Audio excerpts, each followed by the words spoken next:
Hablaremos del trágico destino de las mujeres de Pedro de Alvarado. ¿Quién fue Pedro de Alvarado, dirán ustedes? Fue un conquistador cruel. Llegó a América en 1510, más precisamente a Cuba. De allí partió para unirse a la hueste de Hernán Cortés, que preparaba, como sabemos, la expedición que destruiría el imperio de Moctezuma. Por la capacidad demostrada, Hernán Cortés confió a Alvarado y a los hermanos de Alvarado la conquista de Guatemala. Les dijo, ya que están, vayan y conquístenme Guatemala. Alvarado logró rápidamente esa conquista. Fundó la que se conoció como Ciudad Vieja, que fue la primera capital de Guatemala, allá por 1523. Los indios le decían a Alvarado Toniatiu, que, como bien sabemos, en Nahuatl, o el maya, que hablarían, quiere decir hijo del sol. Parece que porque era rubio. Mirá vos. Además de rubio, era bastante malo este hombre. Le hacía colocar pez hirviendo, la pez es el pegamento. Claro. Alquitrán hirviendo en el vientre de sus prisioneros para obligarlos a confesar a dónde estaba el oro, que era lo que a él le interesaba. Había convertido en esclavos a más de 1000 indios para obligarlos a lavar la arena de los ríos, siempre en busca de oro, ¿no? Tampoco lo querían mucho sus soldados. Alvarado consideraba propiedad personal todos los botines de sus hombres. No los botines, aténganse los graciosos, ¿no?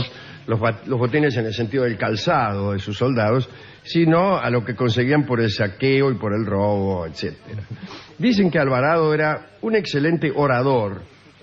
Claro, bueno, pero en la conquista de aquellos pueblos no había demasiadas oportunidades de ejercer la oratoria. Pero sucede que después de una serie de denuncias por parte de nobles y prelados, se vio obligado a regresar a España para enfrentarse a un proceso. Y lo ganó. De aquel juicio, en el que habían salido a la luz horrores notables, Alvarado salió victorioso, no porque negase los hechos, sino precisamente porque reivindicó todos los sucesos, demostrando que habían sido útiles y necesarios. Muy bien. En España, Alvarado conquistó la protección de un personaje muy poderoso, el duque de Alburquerque. Además de la protección, consiguió casarse con la sobrina del duque, Francisca de la Cueva. Me parece que la conozco. Como su nombre lo indica. Luego del casamiento, Alvarado partió solo hacia Guatemala. La dejó a Francisca en España. Y en verdad, cuando llegó a Guatemala, no fue fiel a su esposa. Ya en el puerto de Veracruz, amó a 3 damas, una atrás de la otra quizá. Bueno. Y cuando llegó a Ciudad Vieja, se entreveró con otras 2. Francisca de la Cueva, la esposa abandonada, se sentía muy sola y un día quiso seguir a su esposo y viajó a América. Pero no le fue bien. Murió de una peste, apenas desembarcó en Veracruz. Alvarado no sintió mucha pena y se casó con una princesa india, hija del rey de Tlaxcala, sí, así. Y le dio un nombre cristiano, no a Tlaxcala, sino a la princesa. La llamó Luisa, incluso por mayor comodidad. Sí. Tuvo con ella 2 hijas, que son las que reconoció, se llamaron Leonora y Anica. Los hermanos de Alvarado también eligieron esposas indias y se proveyeron de una notable cantidad de concubinas. Cuentan las crónicas que en 20 años la familia Alvarado dio al mundo 800 hijos. Son muchos realmente, ¿no? En el curso de otro proceso que Pedro tuvo en su contra, por sus crueldades, utilizó estas cifras como dato a su favor. No se sabe de qué manera, tiene ¿no? un método muy sencillo, era decir, esto que hice está bien. Claro, ¿qué clase de inocencia puede alegar uno ante un crimen que venga a demostrarse por haber tenido 800 hijos? Respuesta: el no haber tenido tiempo para actividades criminales. Yo no pude haber sido, señor juez, porque tengo 800 hijos. Pero lo que dijo él, en verdad, era que había dado al reino centenares de súbditos leales en un mundo de traidores. Agregó que también esa era la obra de un conquistador, es decir, dar hijos fieles. La indiecita Luisa, la mujer de Alvarado, tampoco tuvo suerte con él. Murió de fatiga. Ay, bueno. Durante la...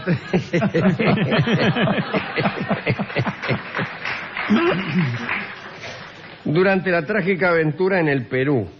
Alvarado se había ido al Perú con la ilusoria esperanza de acabar con Francisco Pizarro. Murieron 3.000 personas de su séquito durante la travesía de los Andes. Bueno, otra vez viudo, Pedrito de Alvarado decidió regresar a Ciudad Vieja y partir luego hacia España. Y allí en España volvió a casarse, esta vez con la hermana menor de su primera mujer. Y se casó con su cuñada. Bueno, me estoy refiriendo a la primera mujer, aquella que había muerto en el viaje desde España a Guatemala, la de la Cueva. La nueva esposa se llamaba Beatriz de la Cueva. Bueno, de un modo socarrón, Alvarado le dijo a Beatriz que a sus mujeres no les había ido del todo bien. Bueno, pero ya veremos lo que sucedió. Era el año 1539 y tras casi... Entonces no era el año 1539. Había fundado Ciudad Vieja en el 23, así que... Sí, y había nacido... Un momentito, en el 10... Ah, no, llegó a América en el 10. Sí, claro. Entonces sí, está muy bien. Tras casi 30 años en América, tal como yo decía, Alvarado, que ya estaba un poco pachucho, imagínese, claro, todavía tenía, sin embargo, ganas de aventurarse. Sordo, que ante la súplica de su esposa quiso intentar una nueva empresa, la conquista de las Islas Molucas, de las que había oído hablar, pero en verdad nadie sabía dónde estaban aquellas islas. Alvarado partió hacia México a fin de armar una flota. Una vez allí, unos españoles le pidieron que les permitiese guiarlo a la búsqueda del tesoro de las 7 ciudades de Cíbola, que al fin parecían haber sido localizadas. Alvarado aceptó, pero tuvo un accidente que no le permitió seguir con la expedición. Parece que un caballo le encajó una patada en la cabeza y lo mató. Bueno. Repito este poético enunciado. Un caballo le encajó una patada en la cabeza y lo mató. Era el 4 de julio de 1541. Ahora bien, Beatriz de la Cueva, su última esposa, dio que hablar. Cuando supo la noticia de que su esposo había sido pateado por un equino, empezó a gritar con desesperación. ¿Qué sé yo?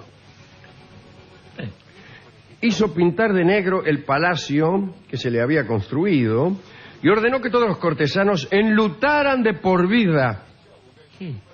Beatriz no olvidó su propia ambición y contra la opinión de todos, pero ayudada por un primo poderoso que se llamaba Francisco de la Cueva, Beatriz obtuvo la sucesión como gobernadora y capitana general de Guatemala. Cuando las autoridades le presentaron el documento para la firma, Beatriz firmó del siguiente modo: la sinventura. Aquí está la sinventura. Así firmaba.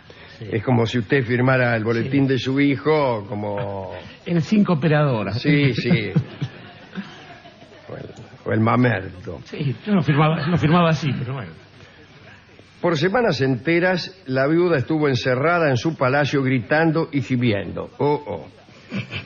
Iba incluso a la capilla para acusar a Cristo, haciéndolo responsable de la muerte de Alvarado. En la Ciudad Vieja se decía que solamente Beatriz hallaba paz entre los brazos de su primo. Lo decían, que Beatriz solamente hallaba paz en los brazos de su primo. Mejor dicho así, sí. En los brazos de su primo, el ya mencionado Francisco de la misma. Los curas de Ciudad Vieja también sufrían, ¿no? Primero por los sacrilegios de Beatriz, que le chillaba al Cristo, y también por las aventuras de la sinventura con su primo. Sí. Aquí está. El antedicho. Aseguraban los curas que una catástrofe se produciría indefectiblemente si se sostenían aquellas blasfemias. Pero, si usted sigue así, señorita sin ventura, para llamarlo de un modo elegante, una gran catástrofe, etcétera.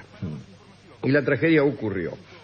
No sé si había una relación causal entre la relación de Beatriz con su primo y las recriminaciones a Cristo y lo que pasó. Pero pasó. Vino un terremoto, La tierra tembló, como suele ocurrir en los terremotos, con gran violencia. No hubo muertos.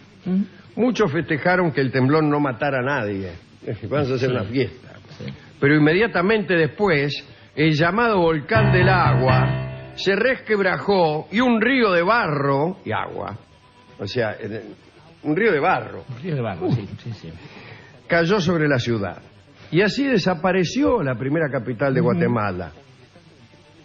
Y Beatriz de la Cueva, también llamada la Sin Ventura, murió como casi todos. Cuando los sobrevivientes se encontraron con el cuerpo de esta mujer, se enojaron y quisieron darlo como comida a unos perros porque decían que el desastre era el castigo divino a las locuras de la viuda de Alvarado y a sus incestuosos amores con su primo Francisco de la misma. Pero un obispo evitó que aquel acto se produjera, tal vez porque sabía que Francisco de la Cueva sería el próximo virrey. ¿Entiende? Así que si usted le tira al próximo virrey a los perros para que se lo coman después, va a ser muy difícil que se acomode con él. Un último detalle. Leonora, la hija primogénita de Alvarado con la princesa India Luisa, se salvó del desastre del siguiente modo. Estaba en una bañadera y la bañadera flotó en el agua hasta que se posó en la falda de una colina llamada Ararat. Leonora quedó como única y legítima heredera de una inmensa fortuna que oportunamente se llevó a España. Está bien. Allí transformó la vieja casa paterna de Extremadura en un castillo maravilloso que todavía hoy subsiste. La moraleja de esta historia podría ser que conviene meterse en una bañera y no salir de allí, pues se trata de un lugar muy seguro ante cualquier desastre, aunque la vida de una bañera se hace un poco cuesta arriba, digámoslo. Claro. Bueno, y nada más tengo que decir, salvo pedir a usted que haga una dedicatoria. Yo lo primero que tengo que decir es que es difícil. Las mujeres de Alvarado terminaron mal, pero aunque Alvarado era un tipo detestable, no terminaron mal por culpa de su a uno le agarró una peste, la otra se murió de cansancio y la otra le agarró el terremoto. Sí, o sea que Alvarado en esas cosas era lo único en lo que era inocente, ¿verdad? Claro, era inocente solo en aquellas cosas de las cuales lo acusaban. Exactamente, y esto suele sucedernos a los adelantados, a los conquistadores que hemos venido aquí. Estaba pensando en la dura suerte de Alvarado, que llega a las Américas y es recibido bajo el nombre de Toñatiu, que es algo así como hijo del sol, según nos contaba usted, y que se va siendo despedido como un reverendo hijo de su madre. Y realmente eso no está bien. Pero estaba pensando también, Alejandro, que los españoles han tenido caracteres ciertamente opuestos o diversos a la hora de venirse a América. Pensaba, por ejemplo, en Hernando de Soto, alguien que supo cruzar de punta a punta un continente y no por eso hacer demasiada bulla. Pensaba en Álvar Núñez, cabeza de vaca, que también justamente caminó desde el Golfo de México hasta Los Ángeles y nada de carreteras ni nada de hacer aventones y ese tipo de cosas. Y en general, en aquellos otros muchachos un poco más interesantes quizás que estos adelantados, que teniendo fortuna, venían a revalidar sus títulos y ver qué obtenían en una especie de usura de las acciones valientes, lo cual derrumbaba inmediatamente el valor que podían tener esas acciones. Quiero decir que cualquiera de los otros hombres que hubiese llegado, por ejemplo, a cualquiera de los lugares que llegó Pedro de Alvarado, seguramente no hubiera hecho ningún comentario de alarde. Y por eso seguramente entonces la historia, igual que la gente del lugar, lo habrá despedido con alguna palabra como caballero, señor, las cosas que le haya enseñado. En cambio, creo que el verdadero pecado de Pedro de Alvarado no fue maltratar a sus mujeres, ni siquiera asesinar a sus enemigos, sino justamente haber hecho alarde de todo eso y haber logrado que la historia, cada vez que él llega a un lugar y lo recuerda y piensa en él, apenas se le puede decir canchero. Y canchero refiriéndose a Pedrito de Alvarado, es el tango que vamos a escuchar ahora en la voz de Edmundo Rivero.